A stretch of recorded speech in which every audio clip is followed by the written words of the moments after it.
Hello everyone, welcome back to our channel Judiciary by PW. This is me Arjita और आज के इस video में हम बात करेंगे सुप्रीम कोर्ट के एक रीसेंट जजमेंट के बारे में जिसने कई सारी लोगों को शॉक में डाल दिया है। देखिए, केस में होता कुछ इस तरीके से है कि एक लड़की थी जो कि माइनर थी, यानी कि 18 साल से कम उम्र की थी और उस लड़की के साथ एक लड़का सेक्सुअल ऑफेंस करता है। अब क्योंकि लड़की माइनर थी तो जो केस था वो पॉक्सो एक्ट के अंदर में गया और लड़के को यहां पे दोषी भी पाया गया उस लड़की के साथ सेक्सुअल ऑफेंस करने के लिए। लेकिन इस केस का सबसे इंटरेस्टिंग टर्न ये आता है कि बाद में जब वही लड़का लड़की आपस में शादी कर लेते हैं, एक मतलब हैप्पी मैरिड कपल की तरह अपनी जिंदगी गुजारने लगते हैं, तो उसी क्रिमिनल केस को या वो जो सजा उस आरोपी को, इस एक्यूज को दी गई थी, उसी सजा को सुप्रीम कोर्ट कैंसिल भी कर देता है। अब इस फैसले ने सुप्रीम कोर्ट के कई सारे सवाल यहां पे खड़े कर दिए हैं कि मतलब क्या ये नया तरीका बन चुका है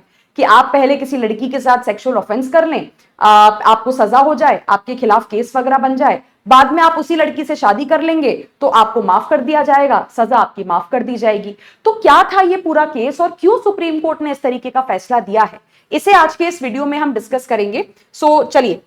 यहां पे थोड़ा सा पहले केस का बैकग्राउंड मैं आपको बता देती हूं। तो जैसे कि मैंने आपको बताया कि ये जो लड़का और लड़की थे ये बेसिकली रिलेशनशिप में थे और तब उस समय ये लड़की, ये विक्टिम क्लास 12th में थी, यानी कि 18 साल से कम उम्र की थी। तो लड़की का यहाँ पे ये कहना था कि लड़के ने इनके साथ फिजिकल रिलेशन बनाया था इनसे शादी का वादा करके, लेकिन बाद में जब लड़का शादी के वादे से पलट गया तो लड़की ने यहाँ पे लड़के के खिलाफ केस फाइल किया। अब जैसा कि मैंने आपको बताया कि क्योंकि अपराध के समय लड़की माइनर थी, 18 साल से कम उम्र की थी, तो ये केस आपका पॉक्सो एक्ट के अंदर में यहाँ पे गया, राइट। तो पॉक्सो एक्ट के अंदर में क्रिमिनल केस यहाँ पे शुरू किया गया आरोपी के खिलाफ। तो 2019 में जो आपका ट्रायल कोर्ट था यहाँ पे, उसने आरोपी को गिल्टी पाया under section 5 and section 6 of POCSO act और इस अपराध के लिए उनको 10 साल की जेल की सजा यहां पे दी गई। अब ये जो सजा आरोपी को दी गई थी उसको इन्होंने चैलेंज किया कहां पे, यानी कि अपील फाइल की मद्रास हाई कोर्ट के सामने। अब जब तक मद्रास हाई कोर्ट के सामने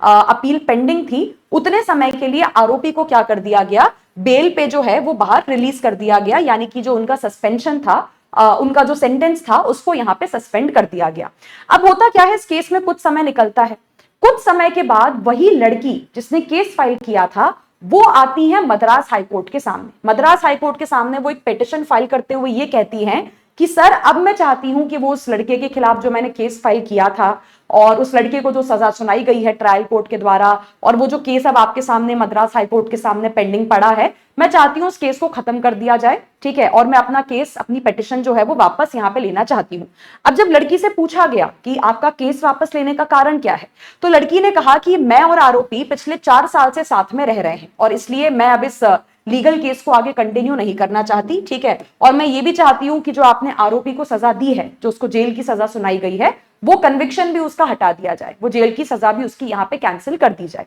अब लड़की से यहाँ पे पूछा गया कि आपने पहले तो इस लड़के के खिलाफ केस फाइल किया था, इस लड़के को तो सजा हो गई थी, तो ऐसा क्या हुआ पीछे पीछे से कि आप उस लड़के के साथ में रहने लग गई। तो यहाँ पे विक्टिम ने सारे इवेंट्स को डिटेल में एक्सप्लेन किया।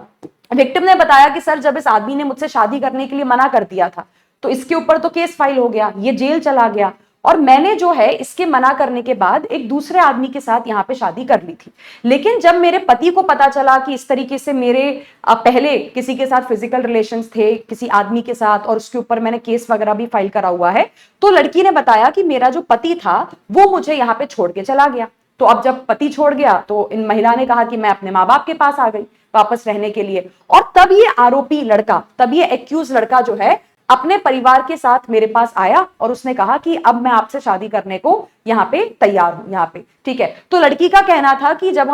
मैं 18 साल की हो गई तो उसके बाद हम दोनों ने 2024 में शादी कर ली थी और अब हम तब से हम साथ में रह रहे हैं। तो कुल मिला के सिंपल भाषा में अगर मैं आपको कहूं कि जिस आदमी पे आपने एक समय पे क्रिमिनल केस फाइल किया था, अब उसी से आप शादी कर चुकी हैं और अब आप उसी के साथ में रह रही हैं और अब आप नहीं चाहती हैं कि वो आदमी जेल में जाए, क्योंकि अब वो आपका पति है, वो पति में जाए, वो आपका पति जेल में जाएगा तो आपकी जिंदगी कहीं ना कहीं खराब होगी। तो बेसिकली इन सारे रीजंस की वजह से लड़की ने कहा कि सर, केस खत्म कर दो और मेरा जो पति है उसको भी छोड़ दो, उसकी भी जेल की सजा को यहाँ पे आप कैंसिल कर दो। लेकिन मद्रास हाईकोर्ट इस चीज के लिए नहीं माना। मद्रास हाईकोर्ट ने कहा ऐसे थोड़ी ना होता है, आपने तो जस्टिस सिस्टम का मजाक बना के रखा हुआ है, आज आए केस फाइल कर दिया, कल आके कह रहे हैं केस खत्म कर दो, मना कर दो, अब तो मैं उस आदमी से शादी कर चुकी हूं। तो जब मद्रास हाईकोर्ट ने मदद नहीं की, ये केस आपका सुप्रीम कोर्ट के सामने गया, ठीक है। सुप्रीम कोर्ट ने पहले तो यहां पे कहा कि सेक्शन 164 सीआरपीसी में लड़की का बयान दर्ज किया जाए, मतलब लड़की जो ये सारी बातें कह रही हैं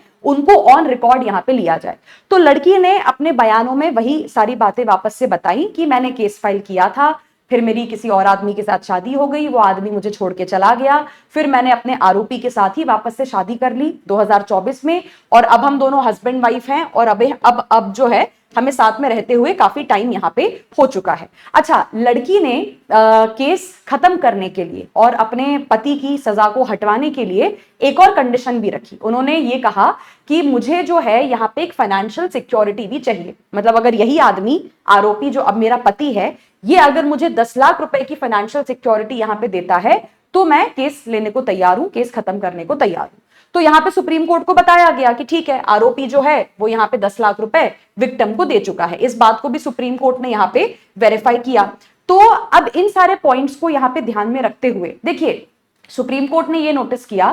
कि जब केस फाइल हुआ था और केस आज जिस स्टेज जिस सिचुएशन पे है, उसके भी इन दोनों इवेंट्स के बीच में कई सारी चीजें बदल चुकी हैं। भाई तब वो लड़का उस लड़की से शादी नहीं कर रहा था, और यही वजह थी, यही कारण था कि लड़की ने लड़के के ऊपर केस फाइल किया और वो पॉक्सो के केस में अंदर चला गया। लेकिन अब आज की तारीख में वो लड़का उस लड़की का पति बन चुका है, अब वो एक कपल है, अब वो एक फैमिली है यहाँ पे। अब अगर आज भी हम इस जिद पे अड़े रहें कि नहीं इस आदमी को जेल ही भेजो, इसको तो हम जेल से बाहर नहीं आने देंगे, हम केस वापस नहीं होने देंगे, तो कहीं ना कहीं उस लड़की की जिंदगी खराब करने वाली बात है कि उसका पति जेल के अंदर में है, मतलब लड़की जो है वो जेल के बाहर जिंदगी भर यहाँ पे परेशान रहेगी। तो यहाँ पे सुप्रीम कोर्ट ने इस चीज को नोटिस करते हुए यही कहा कि अब क्योंकि ये दोनों शादी कर चुके हैं, हस्बैंड वाइफ बन चुके हैं, लड़की खुद कह रही है कि अब मुझे केस आगे कंटिन्यू नहीं करना है, मैं नहीं चाहती कि मेरा पति जेल के अंदर में रहे, और लड़की की जो कंडीशन थी वो भी मानी जा चुकी है, 10 लाख का कॉम्पनसेशन उनको दिया जा चुका है। तो ऐसे में सुप्रीम कोर्ट ने किया अपनी आर्टिकल 142 की पावर का इस्तेमाल। आर्टिकल 142 सुप्रीम कोर्ट को यह अलाउ करता है कि इंसाफ करने के लिए, जस्टिस करने के पर्पस के लिए आप कोई भी ऑर्डर या कोई भी डिसीजन सुना सकते हैं जो आपको फिट लगता है, सही लगता है उस केस के अकॉर्डिंग। तो इस केस के अकॉर्डिंग यहां पे सुप्रीम कोर्ट ने कहा कि यही बेटर है कि केस को खत्म कर दिया जाए और आरोपी की सजा को यहां पे कैंसिल कर दिया जाए और इनको यहां पे जाने दिया जाए। तो इसलिए आरोपी का जो यहां पे सेंटेंस था, जो उनकी जेल की सजा थी,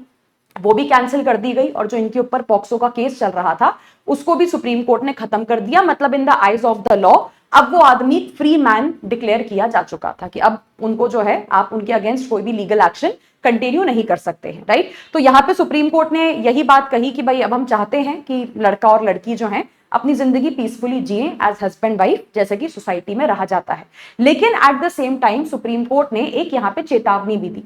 सुप्रीम कोर्ट ने कहा कि ऐसा इस केस में किया गया है क्योंकि इस केस के जो फैक्ट्स हैं, जो सिचुएशन है, जो सर्कमस्टेंसेस हैं, वो अलग हैं। क्योंकि मैंने आपको बताया कि आज अगर आप उस केस को देखोगे तो वो आरोपी है, ठीक है, उसने लड़की के साथ गलत किया, ठीक है, लेकिन अब आज आरोपी वो आदमी उस लड़की का पति है, और अब आप पति को जेल में रखेंगे या आप अगर केस वापस नहीं होने देंगे तो कहीं ना कहीं that would be traumatising the victim again. कहीं ना कहीं वही बात होगी कि लड़की परेशान रहेगी कि उसका पति है ही नहीं उसके साथ में, वो जेल के अंदर में है। तो इस केस के सर्कमस्टेंसेस को देखते हुए सुप्रीम कोर्ट ने कहा कि हम ये डिसीजन दे रहे हैं, इसका मतलब ये नहीं है कि पॉक्सो के जितने केसेस आएंगे फ्यूचर में उनमें अब यही फॉलो किया जाएगा कि पहले लड़की के साथ सेक्सुअल ऑफेंस आप कर लो, लड़की के साथ कोई अपराध कर लो, बाद में शादी कर लो तो केस खत्म, सजा जो है वो आपकी माफ, और आप जेल से यहाँ पे बाहर। तो यहाँ पे क्योंकि एक थोड़ा अनयूजुअल सा केस था, थोड़ा अलग सा केस था, तो इसलिए सुप्रीम कोर्ट ने आरोपी के ऊपर जो पॉक्सो का केस था वो खत्म किया और उनको जो है उनकी सजा को माफ करते हुए आर्टिकल 142 के अंदर में उनको जाने दिया गया। तो केस का नाम है मारुथु पांदी versus state represented by the inspector of police and another. तो आपका इस केस पे क्या सोचना है मुझे कमेंट सेक्शन में जरूर बताइएगा। बाकी जैसा कि मैं आपको वीडियो के स्टार्टिंग में कह रही थी कि स्टूडेंट्स अगर आप हमारे नवनीति जुडिशरी फाउंडेशन बैच को ज्वाइन करना चाहते हैं जो 15 तारीख से स्टार्ट हो रहा है, और सबसे अच्छी बात यह है कि इस बैच में आपको कई सारे स्टेट जुडिशरी एग्जामिनेशंस की प्रिपरेशन करवाई जाती है। कई सारी चीजें इस बैच में हम आपको प्रोवाइड करते हैं, जैसे कि नोट्स हो गए, आपके एमसीक्यू प्रैक्टिस क्वेश्चंस हो गए, केस लॉस का कंपाइलेशन हो गया, प्रीलिम्स और मेंस की टेस्ट सीरीज हो गई, बुक्स हो गई, पर्सनल मेंटोरशिप वगैरह हो गई, कई चीजें इस बैच में आपको यहाँ पे मिलती हैं। तो आप अगर हमारे इस बैच को ज्वाइन करने में इंटरेस्टेड हैं, ये नंबर आप सभी लोगों को स्क्रीन पे दिया है, इस नंबर पे आप कांटेक्ट कर सकते हैं बैच के बारे में और डिटेल्स लेने के लिए, या फिर आप पीडब्ल्यू की ऐप या वेबसाइट पे भी विजिट कर सकते हैं फॉर मोर डिटेल्स। तो thank you so much, take care, all the best for your preparation, bye bye.